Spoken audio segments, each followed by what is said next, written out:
Hi, my name is Mark Solan. I'm 45 years old and I live in Spennymoor.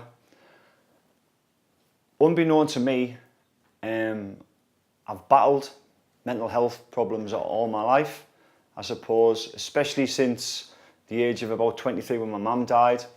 My mum was diagnosed with cancer. I didn't know that she was going to die. My parents kept it from me, and I had a younger brother who was 14. So for the last couple of years of my mum's life, me and my brother were carers, and I suppose that had a massive impact on me, which didn't come out in later years.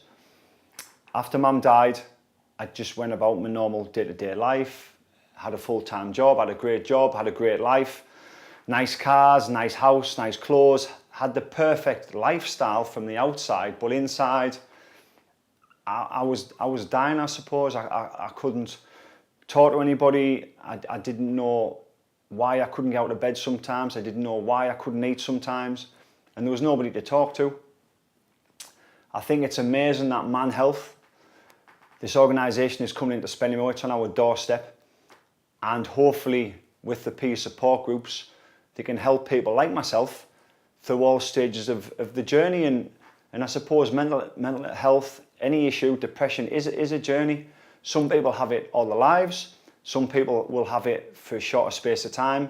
And sadly, there's so many factors and triggers to it, and they're out of our control. So I think the fact now that we have more organisations on our doorstep to support us is amazing. Sadly, after my mum died and my mental health was all over the place, I was sort of told to go and see a counsellor, and they were crap. I couldn't relate to them. They were younger than me. They didn't give me any support really, so I stopped going. My mental health deteriorated, I suppose. Started drinking, split with my long-term partner, lost the house, and then went into another relationship. And then sadly my gran died, she'd also had cancer, and my life fell apart again. But it was masked by the fact that I held down my job. The job, for me, kept everything else in check. That's all I wanted to do. I just wanted to go to work. I didn't want to socialise with anybody. I just wanted to go to work. If I did go out, I'd be off the rails, and I was a complete mess. And again, I didn't have anybody to talk to. I was embarrassed, I suppose. I didn't want to be labelled mental or insane, whatever people say, and I really, really struggle with it. My dad, unbeknown to me, had developed his own mental health problems. He became an alcoholic, although he kept it from us. And I was trying to get advice from my dad, the only parent I had left. And because he had his own demons, he couldn't talk to me.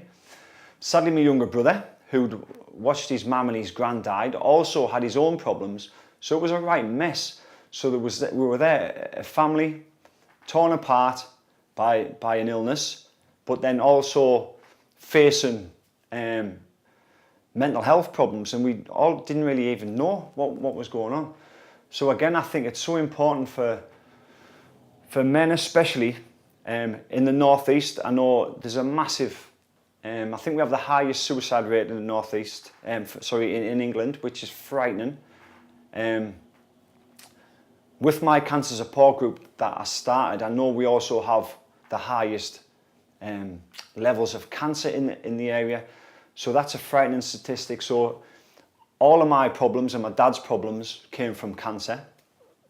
So the whole point now of why I want to work alongside Man Health is we've got a lot of guys now who lose a partner, and the problem is that they could potentially become affected by a mental health problem. They could have depression.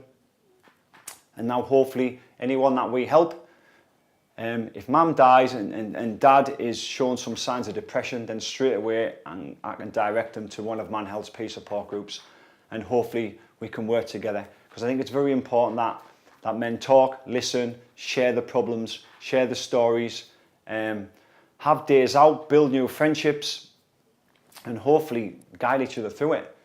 I'm in a position now where I can face my day-to-day problems loads better. I have a counsellor once a week. my charity now is my therapy. I'm now helping people go through what I went through, and I think that's amazing. And I think if more people can come along to these groups, share the stories, tell people why they feel how they do, what's triggered it, and then hopefully we can all work together and make things a little bit better.